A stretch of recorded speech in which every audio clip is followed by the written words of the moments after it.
नमस्कार दोस्तों, कैसे हैं आप लोग। सुबह के ठीक 8 बजे हैं और मैं आपके साथ जुड़ चुका हूं। जो लोग मेरे साथ जुड़े हैं उनको मेरा बहुत बहुत नमस्कार। आज 23 नवंबर है और 23 नवंबर भी खास है। खास इसलिए है, खासकर हिंदू समाज के लोगों के लिए, क्योंकि आज यानी 23 नवंबर से सहालक शुरू हो रहा है। सहालक का मतलब आप समझते होंगे। सहालक का मतलब है कि शादी ब्याह के मौसम शुरू हो गए हैं। और आज से जो शादी ब्याह शुरू हुए हैं, अब ये आपको 14 जनवरी तक चलेंगे। जी हाँ, 14 जनवरी के बाद 15 जनवरी से खरमास लग जाता है, आपको पता ही है। तो शादियों का मौसम लौट आया है। इस साल 23 नवंबर से 15 दिसंबर तक 22 दिन में 10 दिन शादियों के मुहूर्त हैं। इसके बाद 1 महीना खरमास रहेगा। फिर 18 जनवरी से 26 अप्रैल तक 98 दिनों में कुल 38 दिन शादी मुहूर्त के मिलेंगे। लेकिन इस बार मई जून में जबकि सबसे ज़्यादा शादियों का मौसम होता है और गरीबों का मौसम है, शादियों का मौसम जो है वो गरीबों के लिए होता है मई जून का। ये माना जाता है। सर्दियां तो अमीरों के लिए है, पैसे वालों के लिए है, लेकिन गरीबों के यहाँ शादियां ज़्यादातर गर्मी में होंगी। लेकिन इस बार मई जून में गुरु और शुक्र के अस्त होने पर शादियां नहीं हो सकेंगी। जी हाँ, तो ये एक है। अब आपको मैं तारीख बता दूं, किस किस तारीख को मौसम है शादियों का। कि 23 नवंबर से 14 दिसंबर तक और फिर 16 दिसंबर को सूर्य के धनु राशि में आने से खरमास शुरू हो जाएगा। इस दौरान शादियां नहीं होती। फिर अगले साल मकर संक्रांति के बाद यानी 18 जनवरी से फिर से विवाह आदि मांगलिक कार्य शुरू होंगे। और 14 मार्च को सूर्य के मीन राशि में आने पर दोबारा खरमास लगेगा। खरमास खत्म होने के बाद 18 से 26 अप्रैल तक मात्र आप समझ लो 8 दिन अप्रैल में शादियों के मुहूर्त मिलेंगे। लेकिन इसके बाद मई और जून में शादियां नहीं हो सकेंगी। जी हाँ, तो आपके घर, जिनके घर शादियां तय होने वाली हैं, वो अप्रैल का डेट ले लें, या अभी अगर तय हो गया हो, जगह होगा, वेन्यू तय हो गया हो, तो आप अभी कर सकते हैं। नवंबर से लेकर जनवरी में, बीच में दिसंबर 1 महीना, दिसंबर जनवरी वो रहेगा, गैप रहेगा। अब डेट देखिए इसमें क्या क्या दिया है। तो आज से 26 अप्रैल तक विवाह के 48 दिन मुहूर्त कौन कौन से हैं। आपके नवंबर में है 23, 28, 29। 23, 28 और 29 ये नवंबर में शादी विवाह के दिन हैं। दिसंबर में आपका 3, 4, 7, 8, 9, 13, 14। 14 दिसंबर जिस दिन के बाद से खरमास लगेगा, तो उसमें भी जो है आपके शादी ब्याह हो सकेंगे। तो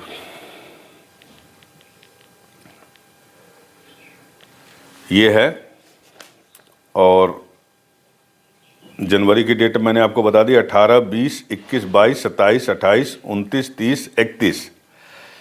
यानी जनवरी में 18 जनवरी, 20 जनवरी, 21 जनवरी और 22 जनवरी 4 दिन ये तो है ही हैं। उसके बाद 27 से लेकर 31 तक लगातार है। 27, 28, 29, 30, 31। फिर आते हैं फरवरी में। 1 तारीख को भी है फरवरी में। 1 है, 3 है, 4 है, 5 है, 6 है, 7 है, 8 है, 12, 13, 18, 19, 24, 25, 26 और 27। मान लीजिए कि फरवरी में सबसे ज़्यादा है। कितनी तारीखें हैं? 1, 2, 3, 4, 5, 6, 7, 8, 9, 10, 11, 12, 13, 14, 15 दिन आपको फरवरी में मिलेंगे शादी ब्याह करने के लिए। मार्च में सिर्फ 5 दिन मिलेंगे, 2 मार्च, 4 मार्च, 6 मार्च, 7 मार्च और 11 मार्च। अप्रैल में 18, 19, 20, 21, 22, 23, 24, 25 और आखिरी 26 अप्रैल को। तो ये है आपका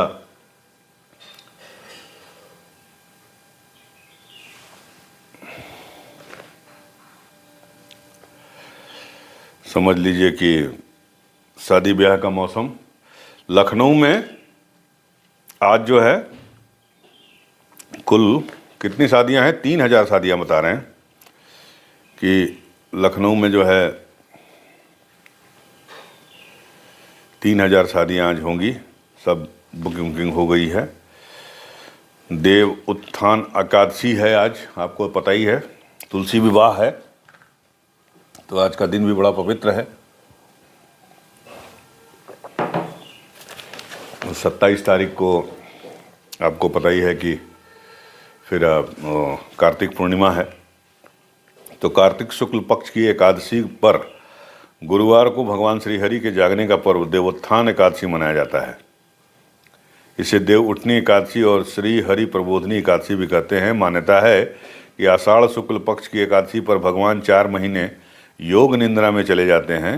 देवोत्थानी एकादशी पर उनके जागने के साथ ही विवाह समेत सभी मांगलिक कार्य फिर से शुरू हो जाएंगे और इसी दिन यानी आज ही तुलसी शालिग्राम का विवाह भी होता है। तो बहुत ही पवित्र दिन है आज। आज विवाह से पहले तुलसी का श्रृंगार भी होता है और शादियों के लिए भी ये शहर तैयार है। 3,000 शादियाँ होंगी, इसके लिए मैरिज गार्डन, बैंक्वेट हॉल और होटल रिजॉर्ट पहले से सब बुक हो गए हैं। बग्घियाँ बुक हो रही हैं, टांगे बुक हो रहे हैं। घोड़ियों की सबसे ज़्यादा डिमांड है, लिखा है इसमें। देव उठनी पर बारात के लिए बग्घी या घोड़ी की डिमांड है, जबकि शहर में करीब 150 बग्घियाँ ही हैं। इस कारण कारोबारियों ने दूसरे जिलों से बग्घी और घोड़ी का इंतजाम किया है। विकास नगर के बबलू बग्घी वाले ने बताया कि डिमांड बढ़ने पर बाराबंकी, सीतापुर और हरदोई में बग्घी वालों से संपर्क किया गया है। तो चलिए, जिनके घरों में शादियां हैं उनको हमारी शुभकामनाएं, हमारे दर्शकों की तरफ से भी शुभकामनाएं। हमारे दर्शकों में जिनके घरों में शादियां हैं उनको हमारी तरफ से शुभकामनाएं। आप अगर आपके घर में शादी है, विवाह है, कोई मांगलिक कार्य हो रहा है, तो आप उसकी फ़ोटो हमें भेज सकते हैं। हमारे चैनल पे नंबर लिखा हुआ है या मेल लिखा है, मेल आईडी, आप उस पर भेज दीजिए। आपके चैनल, हम अपने चैनल पे आपका नाम और पते के साथ उसको लगा देंगे, ठीक है? क्योंकि आप भी हमारे परिवार हैं। हमारे परिवार के में अगर कोई मांगलिक कार्य हो रहा है तो उसकी सूचना हमारे प्लेटफॉर्म पे होनी चाहिए और मैं करूँगा ऐसा। तो ये है पहली खबर आज की, देवोत्थान एकादशी की शुरुआत के साथ। और दूसरी खबर, आज का दिन शुभ है तो उसमें एक शुभ समाचार और है कि इज़राइल और हमास के बीच जो जंग चल रही है 7 अक्टूबर से, आज धीरे धीरे कितने दिन हो गए, 7 अक्टूबर, 7 नवंबर, 1 महीना, 15, 7, 22, माने सवा महीना हो गए। कहा जा रहा था कि इजराइल जो है वो अटैक करेगा तो 1 हफ्ते में सब वारा न्यारा कर देगा, तहस नहस कर देगा, हमास को ख़त्म कर देगा, गजा को उड़ा देगा, पता नहीं क्या क्या कर देगा। लेकिन सवा महीने बीत गए और देखिए ट्रूस हुआ है। ट्रूस को बोलते हैं मतलब समझौता हुआ है, 4 दिन का युद्ध विराम हुआ है। और इस युद्ध विराम में ये सहमति बनी है कि हमास जो 240 बंधकों को उसने अपने कब्ज़े में लिया हुआ है, उन 240 बंधकों में से 50 को वो छोड़ेगा, जिसमें ज़्यादातर महिलाएं और बच्चे होंगे। सिर्फ 50 240 में। आप सुन रहे हैं ना, आप मतलब ध्यान दीजिएगा। और इसके बदले में इजराइल जो है वो 150 फिलिस्तीनी कैदी जो इजराइल की तमाम जेलों में बंद हैं आतंकवाद के आरोप में या दूसरे अपराध के आरोप में, उनको वो रिहा करेगा। 50 वर्सेस 150, ये है ताकत हमास की। और इजराइल को भी संभवतः ये अपनी ताकत समझ में आई होगी, तभी वो इस तरह के समझौते पर उसने जो है गौर किया या गौर फरमाया और इसके लिए तैयार हुआ। और 4 दिन तक जो है शांति बनी रहेगी, 4 दिन तक बमबारी नहीं होगी, जान माल का नुकसान नहीं होगा। आपको पता ही है कि इस युद्ध में कुछ नहीं तो कम से कम 13 से 14 हज़ार लोगों की मौत हो चुकी है और 2,500 से 3,000 लोग जो है वो गायब हैं, मिसिंग हैं। माना जा रहा है कि बम मारने से जो बिल्डिंगें वगैरह गिरी हैं उसके मलबे में वो दबे हैं, अब संभवतः जिंदा भी नहीं होंगे। इसमें मरने वाले बच्चों की तादाद भी काफ़ी बड़ी संख्या में है। इसके अलावा अस्पताल की हालत ख़राब है, ईंधन नहीं है गाजा शहर में, खाने पीने को सामान नहीं है। तो 4 दिन तक जो है राहत सामग्री कम से कम ढंग से पहुंच पाएगी, ईंधन पहुंच पाएगा। तो जो अस्पताल बंद हैं, जो अस्पताल नहीं काम कर पा रहे हैं ठीक से, शायद संभवतः वो काम करना शुरू कर दें। और इन सब के बीच जो है बंधकों की रिहाई होगी। बंधकों की रिहाई का नेतन्याहू जो इजराइल के राष्ट्रपति हैं, उनके ऊपर काफ़ी दबाव था इस बात का। तो ये रिहाई हो रही है, लेकिन सिर्फ 240 में से 50 बंधकों की ही रिहाई होगी। इस जो 240 बंधक हैं जो हमास के कब्ज़े में हैं, और इजराइल उन्हें अभी तक ढूंढ नहीं पाया, सवा महीने में भी तमाम अस्पताल पे आक्रमण करके, स्कूल पे आक्रमण करके भी, कि यहाँ स्कूल में छिपे हैं, वहाँ अस्पताल में छिपे हैं, लेकिन वो ढूंढ नहीं पाया अभी तक। तो 240 जो बंधक हैं उसमें तमाम कंट्री के लोग शामिल हैं। बताया जा रहा है कि 35 से 40 देश के लोग शामिल हैं। तो उनको रिहा किया जाएगा। देखने वाली बात होगी कि जो 50 बंधक छोड़ता है वो किसको छोड़ता है। वो हालांकि कहा यही जा रहा है कि ये जो है महिलाओं और बच्चों को मतलब जो हैं उनको पहले छोड़ा जाएगा। इस बीच नेतन्याहू का एक बयान आया है कि जंग अभी ख़त्म नहीं हुई है। ये अखबार में छपा है, नवार टाइम्स में। इजराइल हमास के बीच अस्थायी युद्ध विराम गुरुवार स्थानीय समय अनुसार सुबह 10 बजे से प्रभावी हो जाएगा। यानी अभी 8 साढ़े 8 बज रहे हैं, 1-1.5 घंटे के बाद वो हो जाएगा और जंग कुछ दिनों के लिए रुक जाएगी।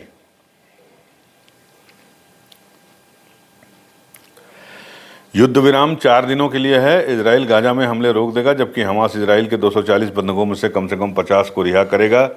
पीएम नेतन्याहू ने कहा कि युद्ध विराम खत्म होने के बाद इजराइल हमास पर फिर हमले करेगा, लक्ष्य हासिल करने तक वो रुकेंगे नहीं।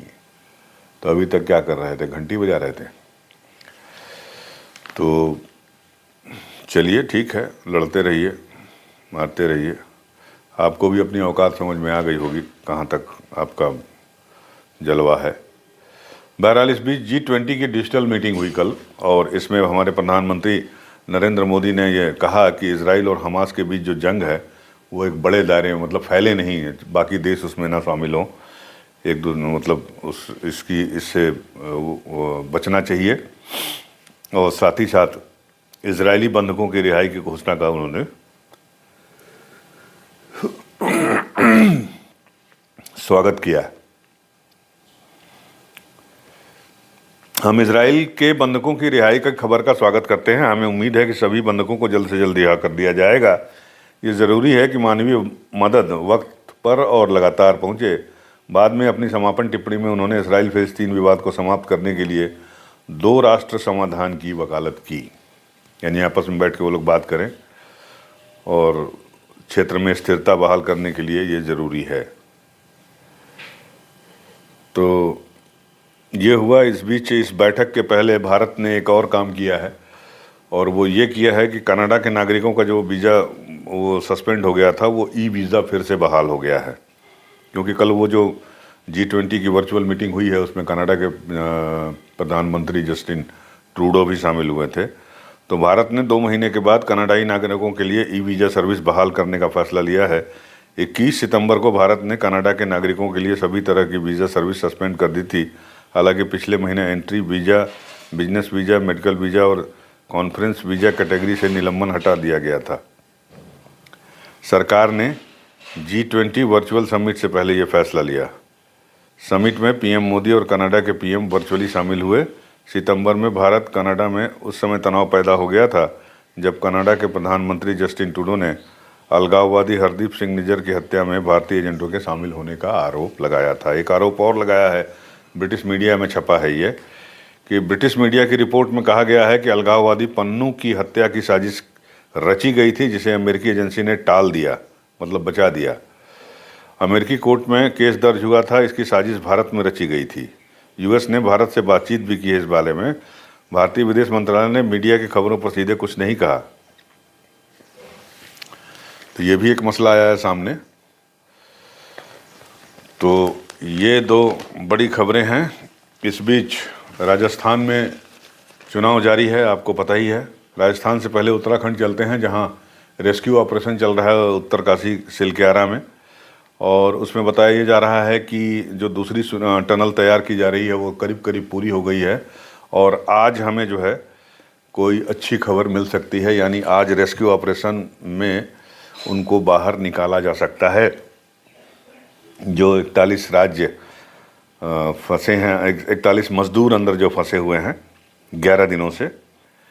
तो थोड़ा सा खबर मैं बता देता हूं आपको कि 11 दिनों से उत्तरकाशी के सिलक्यारा सुरंग में फंसे 41 मजदूरों के सकुशल बाहर आने की संभावना और बढ़ गई है। फंसे हुए लोगों तक पहुंचने में अब सिर्फ 15 से 20 मीटर की दूरी बाकी है। मजदूरों के लिए बाहर निकालने का रास्ता तैयार करने के लिए अमेरिकी ऑगर मशीन की मदद से मंगलवार रात ड्रिलिंग फिर से शुरू होगी। 45 मीटर तक ड्रिलिंग पूरी करके पाइप डाला जा चुका है, यानी 67% काम हो गया है। पाइप 62 मीटर अंदर डाला जाना है। सुरंग में मजदूर 60 मीटर अंदर हैं। एक अन्य पाइप के जरिए रोटी, सब्जी, खिचड़ी, दलिया, फल इत्यादि की सप्लाई की जा रही है। उत्तरकाशी में बन रही सिलक्यारा सुरंग का हिस्सा 12 नवंबर को ढह गया था। मजदूर फंस गए थे, उन्हें निकालने के लिए बचाव अभियान चल रहा है। उनके इलाज की भी तैयारियां वहां पे हो गई हैं कि अगर उनको बाहर निकलेगा तो उनको मेडिकल सपोर्ट मिलेगा। तो ये खबरें हैं आपकी। सुरंग में बस अब 15 मीटर दूर 41 मजदूर, ये देखिए खबर बड़ी बड़ी छपी है। हम ईश्वर से प्रार्थना करते हैं कि वो जल्दी से वो हो जाए, वो बाहर आ जाए तो अच्छा होगा।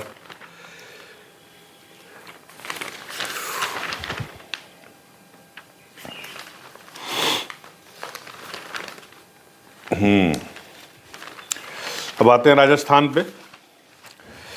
जैसा कि आपको पता है कि सीएम योगी आदित्यनाथ ने बुधवार को राजस्थान के चुनावी समर में कांग्रेस पर जमकर हमला बोला। उन्होंने कहा कि जोधपुर में 2 साल पहले सड़कों पर नंगी तलवारें लहरा रही थी, दंगाई हिंसा कर रहे थे। हिंसा के नग्न तांडव पर यहाँ की सरकार मौन थी। लेकिन मैं सोच रहा था कि ये दंगाई यूपी में होते तो मेरा बुलडोजर इसे रौंद देता। चुनाव सहानुभूति का नहीं, भविष्य निर्माण का अवसर होता है। राजस्थान के सुखद भविष्य के लिए भारतीय जनता पार्टी जरूरी है। योगी जी ने जो है जोधपुर, बीकानेर, नागौर और चुरू आदि में भारतीय जनता पार्टी के प्रत्याशियों के पक्ष में प्रचार किया। उन्होंने कहा कि राजस्थान में वोट बैंक के नाम पर अराजकता फैलाने की छूट आखिर कब तक दी जाती रहेगी। राज्य में कर्फ्यू और दंगों वाली सरकार है। माफिया को यहाँ की सत्ता का संरक्षण प्राप्त है। कांग्रेस ने देश में गरीबी, अव्यवस्था और अविश्वास दिया, लेकिन प्रधानमंत्री नरेंद्र मोदी ने हर व्यक्ति के सम्मान की रक्षा की। सीएम योगी आदित्यनाथ ने राजस्थान की जनता को अगले साल 22 जनवरी को अयोध्या के राम मंदिर में होने वाली प्राण प्रतिष्ठा के मौके पर रामलला के दर्शन के लिए भी आमंत्रित किया। और इसी के साथ आपको एक खबर और बता दूं कि हमारे प्रधानमंत्री नरेंद्र मोदी आज ब्रज रज उत्सव में शामिल होंगे। मथुरा आ रहे हैं वो, तमाम तैयारियां पूरी हो गई हैं। पीएम नरेंद्र मोदी गुरुवार को ब्रजरज उत्सव में शामिल होंगे। राज्यपाल आनंदीबेन पटेल और सीएम योगी आदित्यनाथ भी इस दौरान मौजूद रहेंगे। पीएम मोदी श्री कृष्ण जन्मस्थान का दर्शन भी करेंगे। दावा किया जा रहा है कि यहाँ वह जाने वाले पहले प्रधानमंत्री होंगे। पीएम मीराबाई पर स्मारक टिकट और सिक्का भी जारी करेंगे। उनके आगमन को लेकर प्रशासन ने सारी तैयारियां पूरी कर ली हैं और माना ये जा रहा है कि बांके बिहारी कॉरिडोर का निर्माण कार्य जो हाई कोर्ट से क्लियर हो गया, मतलब मामला हाई कोर्ट में चल रहा था, वहाँ से डिसीजन आ गया कि सरकार बनाए इसको, अपने पैसे से बनाए सरकार। तो माना ये जा रहा है कि मथुरा में बांके बिहारी कॉरिडोर बनाने में, जैसे वाराणसी में काशी विश्वनाथ मंदिर कॉरिडोर बना है और यहाँ बन रहा है आपका विंध्याचल में विंध्य कॉरिडोर बन रहा है, तो उसी तरह बांके बिहारी कॉरिडोर बनाने के लिए लगभग ज़मीन अधिग्रहण और कंस्ट्रक्शन और तमाम चीज़ें मिला के कुल 1000 करोड़ का खर्चा है इसमें। तो जो 1000 करोड़ है उसमें से एक बड़ी राशि का जो है ऐलान भी कर सकते हैं प्रधानमंत्री नरेंद्र मोदी बांके बिहारी कॉरिडोर बनाने के लिए। केंद्र सरकार की ओर से उतना पैसा देने का ऐलान कर सकते हैं, ये भी माना जा रहा है। तो बहरहाल जो भी होगा, जैसा भी होगा, हम आपको बताते रहेंगे कि क्या हो रहा है क्या नहीं हो रहा है। कान्हा की नगरी में आज धूम है, पीएम भी हैं, सीएम भी हैं, भक्त भी हैं, भगवान भी हैं। तो ये था मथुरा से जुड़ी खबर। और अब आपको हम बता देते हैं एक आखिरी खबर। प्रीतिकर दिवाकर जी जो इलाहाबाद हाई कोर्ट के चीफ जस्टिस हैं, मुख्य न्यायाधीश थे, रिटायर हो गए, तो उनके विदाई समारोह आयोजित किया गया वहाँ इलाहाबाद में, प्रयागराज में। तो उसमें उन्होंने कहा कि उन्हें परेशान करने के लिए 2018 में उनका ट्रांसफ़र जो है छत्तीसगढ़ से इलाहाबाद कर दिया गया था, इलाहाबाद न्यायालय में, उच्च न्यायालय में। तो ये खबर सारे अखबारों में है। और कॉलेजियम सिस्टम की एक तरह से उन्होंने आलोचना की, जो कॉलेजियम सिस्टम को लेके सरकार और सुप्रीम कोर्ट के बीच में जो है वो सब चल रहा है। तो इलाहाबाद हाई कोर्ट के चीफ जस्टिस प्रीतिंकर दिवाकर ने अपने विदाई भाषण में आरोप लगाया है कि 2018 में छत्तीसगढ़ हाई कोर्ट से उनका तबादला परेशान करने के लिए किया गया। तत्कालीन चीफ जस्टिस ऑफ इंडिया दीपक मिश्रा की अध्यक्षता में वाले कॉलेजियम ने उनका ट्रांसफ़र किया था। इलाहाबाद हाई कोर्ट ने मंगलवार को न्यायमूर्ति दिवाकर की सेवानिवृत्ति पर विदाई समारोह आयोजित किया था। इसमें न्यायमूर्ति दिवाकर जी ने कहा कि 31 मार्च 2009 को मेरा प्रमोशन पीठ पर हुई। मैंने छत्तीसगढ़ हाई कोर्ट में एक जज के तौर पर अक्टूबर 2018 तक अपने कर्तव्यों का निर्वहन किया। मेरे काम से सभी संतुष्ट थे। अचानक प्रधान न्यायाधीश दीपक मिश्रा ने मुझ पर अधिक ही प्यार दिखा दिया और उन्होंने मेरा तबादला इलाहाबाद हाई कोर्ट कर दिया। यहाँ मैंने 3 अक्टूबर 2018 को कार्यभार ग्रहण किया। मेरा स्थानांतरण आदेश मुझे परेशान करने के इरादे से जारी हुआ प्रतीत हुआ। ये लाइन इसमें छपा हुआ है नवभारत टाइम्स में, जज साहब के हवाले से। हालांकि बाद में यह मेरे लिए वरदान साबित हुआ, क्योंकि मुझे मेरे साथी न्यायाधीशों और बार के सदस्यों से ज़बरदस्त सहयोग और समर्थन मिला। साल की शुरुआत में न्यायमूर्ति दिवाकर के नाम की सिफारिश CJI DY चंद्रचूड़ की अगुवाई वाले कॉलेजियम ने इलाहाबाद हाई कोर्ट के मुख्य न्यायाधीश के पद के लिए की। मुख्य न्यायाधीश के पद पे उन्होंने 26 मार्च 2023 को शपथ ली। न्यायमूर्ति दिवाकर प्रीतिंकर जी ने कहा कि मैं मौजूदा CJI यानी DY चंद्रचूड़ साहब का बहुत आभारी हूं, जिन्होंने मेरे साथ हुए अन्याय को सुधारा। तो ये एक न्यायपालिका से खबर है और बड़ी खबर है और सारे अखबारों में छपी है। तो मैंने सोचा कि इसको भी मैं आपके साथ शेयर कर दूं। एक खबर छोटी सी है लेकिन बड़ी इंपॉर्टेंट है, ज़रा सुन लीजिए। डायरेक्टर जनरल सिविल एविएशन ने अपने एक सीनियर अधिकारी को रिश्वत लेने के आरोप में सस्पेंड कर दिया। आरोप है कि कैप्टन अनिल गिल ने एक हवाई ट्रेनिंग स्कूल से ट्रेनी विमान घूस के रूप में ले लिया। बताइए, विमानी रिश्वत मांग ली। कुछ दिनों पहले आरोप सामने आने के बाद गिल को DGCA के एरो स्पोर्ट्स निदेशालय में निदेशक के रूप में ट्रांसफ़र किया गया था। एविएशन मंत्रालय ने कहा कि गिल बिना पूर्व अनुमति के दिल्ली नहीं छोड़ सकते हैं। बताइए, घूस में पैसा न लेके हवाई जहाज़ें ले लिया, ट्रेनिंग विमान। अपना इंस्टीट्यूट खोलने का इरादा होगा। तो ऐसा भी होता है। बिहार कैबिनेट ने प्रस्ताव पास करके विशेष राज्य का दर्जा मांगा। CM नीतीश कुमार के नेतृत्व में राज्य मंत्रिमंडल ने बुधवार को बिहार को विशेष राज्य का दर्जा देने की मांग करते हुए एक प्रस्ताव पारित किया। नीतीश ने कहा कि हाल ही में हुए जाति सर्वे के बाद इसकी आवश्यकता महसूस की जा रही है, इसलिए केंद्र सरकार से अनुरोध है कि बिहार को जल्द ही विशेष राज्य का दर्जा दिया जाए। बिहार को विशेष राज्य का दर्जा मिलने पर गरीब परिवारों के लिए चलाई जा रही योजनाओं के लाभ का लक्ष्य जल्द पूरा कर दिया जाएगा। इतने साल आप मोदी जी के साथ रहे, मिलकर सरकार चलाए भारतीय जनता पार्टी के साथ, और आप बिहार को विशेष राज्य का दर्जा नहीं दिला पाए।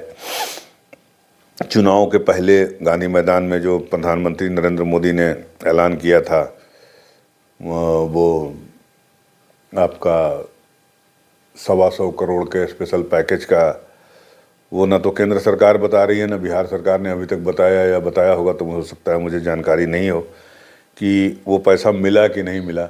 विशेष राज्य में होगा क्या? विशेष राज्य में पैसे ही तो आपको एक्स्ट्रा मिलेगा, ज़्यादा मिलेगा। तो उसकी तो प्रधानमंत्री नरेंद्र मोदी ने घोषणा करी दी थी 1.25 लाख करोड़ के पैकेज की। तो वो पैकेज मिला कि नहीं मिला, उसमें से कुछ अंश मिला कि नहीं मिला, ये हम लोगों को नहीं पता है, या इसके बारे में बहुत ज़्यादा प्रचार प्रसार भी नहीं हुआ। तो इसको भी बताना चाहिए CM नीतीश कुमार जी को कि भाई वो पैसा बिहार को मिला है कि नहीं मिला है, और नहीं मिला तो क्यों नहीं मिला है, और मिला है तो फिर उस पैसे का क्या हुआ।